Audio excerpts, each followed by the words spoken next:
आपके किसी मंत्र में वो ताकत नहीं है कि जो पढ़कर आप सूरज को सूर्योदय कर सको। मन घड़त इबादत करके आप रब को, परमात्मा को खुश नहीं कर सकते। कल एक बहुत बड़ा त्योहार था, किनका? हिंदू भाइयों का, छठ पूजा। हमने पिछले 2 दिन से हमने इसके ऊपर हम सोचे तहकीक करते। मेरी आदत है, कोई नया मसला आता है तो उस पर तहकीक करते। जब हमने इस पर तहकीक की, छानबीन की, तो हमको किसी शास्त्र में छठ पूजा नहीं मिला, बल्कि छठा मैया एक देवी का नाम छठा मैया।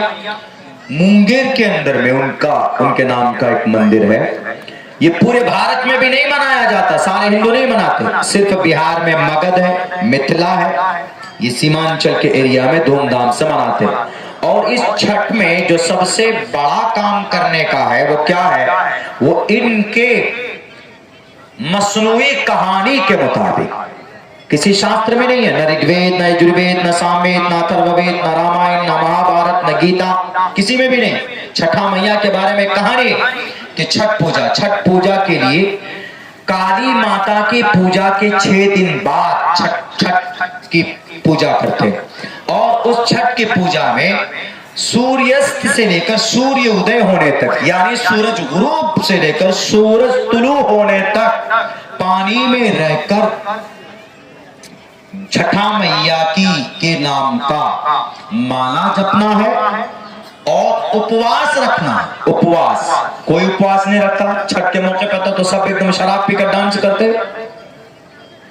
हमारे हिंदू भाई जैसे मुसलमान नौजवान रोजे के महीने में खा कर होटल में पर्दा गिराकर खाते, पेट भर कर आते और घर पे आके बोलते हम रोजे से, वैसे हिंदू भाई नौजवान, कल हमने देखा सुपौल जिला के अंदर 10 बजे रात को, खैर उस प्रोग्राम में हम शरीक हुए तो हम देखे वहां पे कि नौजवान है सड़क के किनारे डिस्को डीजे लगा करके डांस कर रहा। हमने कहा कि क्या ये डांस पहले था उस वक्त में जब छठा मैया थी? छठा मैया होती तो ये डांस करती थी क्या? ईश्वर के नाम का माला जपती, ईश्वर का करीब होना था तो कहा गया कि हेतु ब्रह्म गति स्थान थी सत्संग दान विचार तो उस परमात्मा के नाम का माला जपोगे तो परमात्मा का प्रिय मित्र बनोगे। ये डिस्को और गाने से कुछ नहीं होने वाला है, छठा मैया कुछ नहीं होगी। तो ये है छठ त्योहार की हकीकत, ये है हमारी। तो अल्हम्दुलिल्लाह नमाज हो, ईद हो, कुर्बानी हो, रोजा हो, हज हो, ज़कात हो, कोई भी चीज ऐसी नहीं जो हमारी शरीयत से साबित नहीं। नमाज देखना है तो कुरान पढ़ यकीमुस्सलाह, इसी नमाज को देखना है तो हिंदू भाइयों की किताब में भी है पतमादार का जीवा दियो दिदियन मुजियते तृतीयान को डरा कार्य चतुर्थर देव चंद्र का पंचम में दो संयुक्ता। हमारी ज़कात को देखना है तो हमारा कुरान कहता है आप ज़कात दिया करो। रोजे को देखना है कुतिबा अलैकुमुस सियाम कमा कुतिबा अलल लज़ीना मिन क़ब्लिकुम लअल्लकुम तत्तक़ून। हज को देखना है वतिमुल हज वल उम्रत लिल्लाह, शराब से दूर रहना है। इन्नमल खम्र वल मैसर वल अंसाब वल अज़लाम रिजसुम मिन अमल शैतान, शराब शैतान का अमल है। नबी का फरमान वला तशरिबिल खमर फइन्नहा मिफ्ताहु कुल्लि शर्र। दूसरी हदीस अला इन्नल खमर क़द हुर्रिमत, शराब बैन कर दिया गया इसलिए कि वो गंदी चीज है। हमारा कोई भी हुक्म कुरान और शरीयत के हुक्म के बगैर नहीं है, कहीं ना कहीं किसी न किसी शक्ल के अंदर मौजूद। समाज की बेटियां पर्दे में है, कुरान कहता वक़र्न फी बुयूतिकुन्न वला तबर्रजन तबर्रुजल जाहिलियतिल ऊला। औरत को मार्केट अकेले नहीं जाना चाहिए। समाज की बेटियों बाल खोलकर जो तुम मटक कर जाती हो ना बाजार में, अपनी खूबसूरती को दिखाते हुए, अल्लाह के नबी फरमाते अला इन्नल मरअता औरतुन इज़ा खरजत इस्तशरफ़ा शैतान, रवाहु तिर्मिज़ी। नबी फरमाते हैं कि औरत पर्दे की चीज है, पर्दे में रहना चाहिए, उसका बाल नहीं दिखना चाहिए। अगर बाल दिखा, चेहरे की खूबसूरती दिखी तो पता क्या हासिल होगा? जो डॉक्टर आहाना का हुआ कलकत्ता में 5 मरतबा उसकी इज्जत लूटी गई, उसकी चेहरे की खूबसूरती को देखकर वो मर्डरर जालिम 5 बोतल शराब पीता है और रात को 3 बजे 1 से लेकर 3 बजे के बीच में उस लड़की को एक रूम में अकेले पाकर उसकी रीढ़ की हड्डी तोड़ता है, उसकी कलाई को तोड़ता है और उसके चश्मे के शीशे को तोड़कर उसके आंख में ठूंस देता है और मरने के बाद 4 मरतबा रेप किस वजह से? इन्नल मरअता औरतुन इज़ा खरजत इस्तशरक़हा शैतान। इन्हीं वारदात से बचने के लिए नबी ने फरमाया, नबी हमारे मोहसिन थे, हमारे नबी इस कायनात के जगतपति, समाज की बेटियों की इज्जत बचाने के लिए आए थे। उनकी बात सिर्फ हदीस की किताबों तक महदूद नहीं होनी चाहिए, बल्कि समाज के अंदर इनकलाब पैदा करना है तो नबी की बातों पर अमल करना होगा।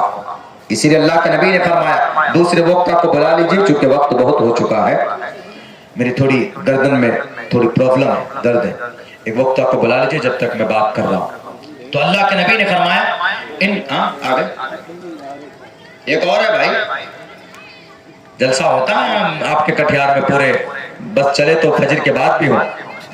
हमारे इलाके में कुछ कुछ जगहों पे फजर के बाद भी चाय पीकर फिर जलसा शुरू करते हैं, यानी रात को 2 बजे तक खत्म किया जलसा, फजर के बाद फिर शुरू करेंगे। वो 11-12 बजे दिन में दुआ करते। और तहज्जुद की बात है कि बड़ा मजमा फजर के बाद ही होता है, और कहीं कहीं तो जब तक अजान नहीं तो मुकर्रिर को तकरीर करना ही पड़ता है। मैं इसके खिलाफ हूं। ज्यादा से ज्यादा 1 बजे तक जलसा कीजिए और जलसे के बाद जाकर सो जाइए। फजर की अजान होती है तो उठकर नमाज पढ़िए। नमाज नहीं पढ़ी तो अल्लाह कल ऐसा बंदर बना के मारेगा कि जलसा जरूरी नहीं था, नमाज जरूरी थी। हमने कहीं नहीं कहा कि जलसा करो नमाज छोड़कर। जलसा करना फर्ज किफाया, फर्ज ऐन नहीं है। नमाज पढ़ना फर्ज ऐन है। फर्ज किफाया का मतलब समझते? फर्ज किफाया मतलब काफी, जलसा हो गया, साल में 1 आध बार हो गया। जैसे आपको ईदगाह के ताल्लुक से काम करना था तो जलसा कर ले 1 मरतबा, काफी। अगर नहीं करते तो कोई गुनाह नहीं लिखता। लेकिन अगर आपने 1 वक्त की नमाज छोड़ दी तो अल्लाह कहेगा कि मुर्गा पकड़, कान पकड़ ले, मुर्गा बन जा। मुर्गा बनाकर मारेगा, फरिश्तों को कहेगा कि दबा के मार, बंदर की तरह लाल करो नालायक को। पैदा किस लिए किया था तुमको दुनिया के अंदर? बैरक है। तो 1 बजे तक, और ऐसा मिजाज बन चुका है। ऐसे तो हमारा सीमांचल सुधरने में टाइम लगेगा, अभी बहुत पुरानी जड़ जमी हुई है ना। पूरी रात करने का पहले होता था, पहले असल में ऐसा होता था कि पूरी रात जरूरी होता था जलसा, क्योंकि लोग जब बाहर से आते थे तो बस में आते थे, बस में आए और पूरी रात जलसा सुने। फजर की अजान होती थी तो सवारी चलती थी, फिर सवारी में बैठ कर जाते थे। लेकिन आज तो सबके पास टमटम है, आज तो सबके पास टोटो है, अपनी सवारी पर आते, जलसा खत्म हुआ, चले गए। इसीलिए मैं आपको, मेरा तजुर्बा यह है कि मैं उस जलसे को कामयाब मानता हूं जो 1-1.5 बजे तक खत्म हो जाए जलसा। उत्तर प्रदेश में और दूसरे स्टेट में, उत्तराखंड में, इन सब इलाकों के अंदर में 12 बजते बजते जलसा कटे। मुंबई जैसे महाराष्ट्र में तो 12 बजे तो बहुत है, 10 साढ़े 10 तक खत्म। तो इसलिए आधी रात तक ही कीजिए। पूरी रात में इनमें से बहुत से लोग ऐसे होंगे कि जो सोकर सपना देख रहे हैं, बहुत से नौजवान ऐसे, इससे कोई फायदा नहीं। तो इसलिए जलसा कीजिए। मेरी एक राय है, मशवरा है, आप अमल करें तो ठीक है, नहीं तो भाई आपकी मर्जी। आप पूरी रात कीजिए कि आप 2 रात का कीजिए। कुछ जगहों में तो अब 4 रोजा जलसा हो गया। मेघालय गया मैं पिछले साल, तो वहां 4 दिन का जलसा और दिन रात का जलसा, दिन का भी जलसा, रात का भी जलसा, पूरे दिन जलसा होता था औरतों का। बिल्कुल बड़ा मजमा है। वो ये कहते थे कि मौलाना हम लोग 4 दिन ये तय किए हुए जलसों के लिए, सब काम काज बंद, कोई दुकान नहीं खुलेगी, कोई मार्केट में नहीं जाएगा, बल्कि वो लोग इसको प्रोफेशन बना के करते। लेकिन हाँ, पूरी रात नहीं करते, रात को 9 बजे छुट्टी कर देते। मगरिब के बाद 2 मुकर्रिर तकरीर करेंगे और 9 बजे छुट्टी हो जाएगी। उसके बाद फजर के बाद से फिर शुरू जलसा। खैर, उनका एक निजाम, उनकी एक तरतीब है। तो ये एक मेरी राय है, इस पर अमल करें या ना करें आपकी बैरक है। अल्लाह के नबी अलैहिस्सलातु वस्सलाम ने फरमाया, इन्नल मरअता औरतुन, औरत पर्दे की चीज है। औरत को अपने बाल नहीं खोलने चाहिए पराये मर्द के सामने में। पराये मर्द के सामने में हंसकर बात नहीं करना चाहिए। पराये मर्द के सामने में चेहरे खोल कर नहीं जाना चाहिए, बल्कि उनको पर्दे में रहने की चीजें, पर्दे में रहना चाहिए। अल्लाह के नबी की इन बातों पर अगर अमल कर लिया जाता तो आज बढ़ते हुए जो जराइम है, आज जो बढ़ते हुए गुनाह हमारे इस उम्मत की, हमारे इस मुल्क हिंदुस्तान के अंदर, कम से कम उसके अंदर कमी आती। आए वक्त आ गए क्या? अच्छा, गया हिलाने के लिए अल्लाह के नबी की एक एक बात हमें ईमान और आस्था मजबूत रखना होगा, जैसे सहाबा किराम ने रखा था। अल्लाह के नबी अलैहिस्सलाम की एक बात जुबान से निकलती, थोड़ी देर रुक जाइए, गड़बड़ मत कीजिए आप लोग मीडिया वाले गड़बड़ मत कीजिए, बैठ जाइए, बैठ जाइए, अगले वक्ता को आने दीजिए, उसके बाद में आप लोग उठिएगा। मुझे पता है कि आप लोग भी थक चुके हैं, 2-2:30 बज चुका, आपका भी 2-2:30 बज रहा है। आप लोग जो प्रोग्राम रिकॉर्ड करते हैं, नीयत खालिस कीजिए तो सवाब मिलेगा। सिर्फ पैसों की वजह से अगर कीजिएगा, मुझे यकीन है कि आप में से बहुत से लोग ऐसे हैं जो पैसों के गर्ज से करते हैं कि भाई डॉलर पैसे कमाएंगे।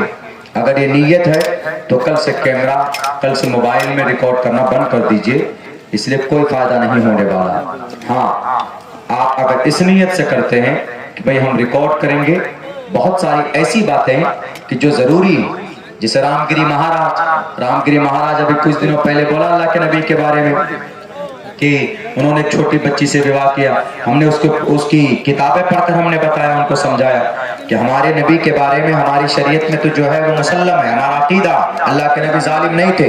आप अलैहिस्सलाम ने अगर 9 साल की उम्र में अम्मा आयशा से विवाह किया है तो यह गलत नहीं, उनके महाभारत में भी मौजूद है। महाभारत में कहा गया त्रिशदशो दश वर्षा भार गोविंदे नग्निकाम एकविंशति वर्षा वा सप्रा वर्षा वापनुया।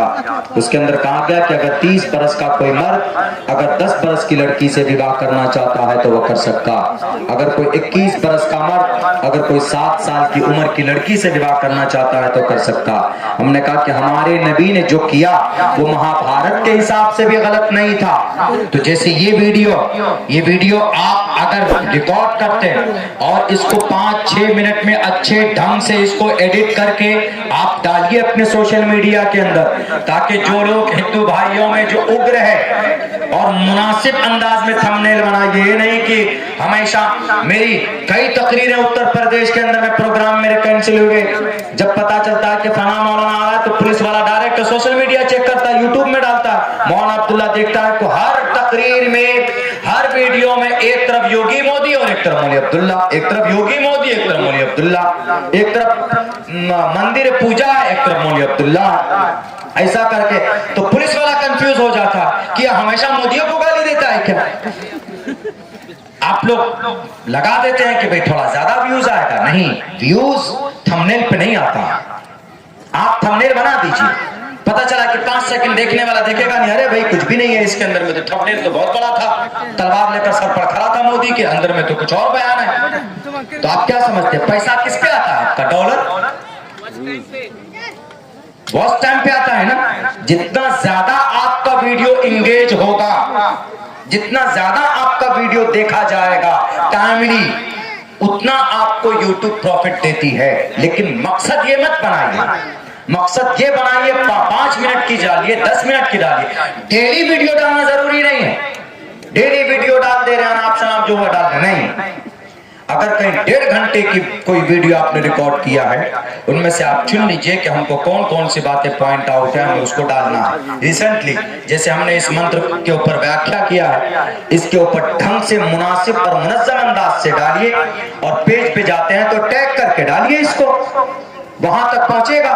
बहुत से हिंदू भाई है जो जानना चाहते हैं, उन्होंने इस भाषण तो दे दिया कि मोहम्मद अलैहिस्सलाम ऐसे थे, तो जहन में बात आ गई, लेकिन जब हमने ये बात की, हमने कहा कि ऐसे थे लेकिन जालिम नहीं थे, इसलिए कि महाभारत में ये चीज मौजूद है। तो जब वो सुनेगा कि अरे यार मेरे महाभारत में मौजूद है बात, हमने तो बाज़ाब्ता एक एक वर्ड का एक्सप्लेन करके बताया। त्रिशदशो दश वर्षा भार गोविंदे नग्निकाम एकविंशति वर्षा वा सप्रा वर्षा वापनुयात। एक एक वर्ड को आप इस नीयत से डालिए कि जो गलतफहमी हमारे नबी के बारे में पैदा की जा रही है, कम से कम वो गलतफहमी हम अपने सोशल मीडिया, मेरे यूट्यूब चैनल के जरिए से हम दूर करेंगे।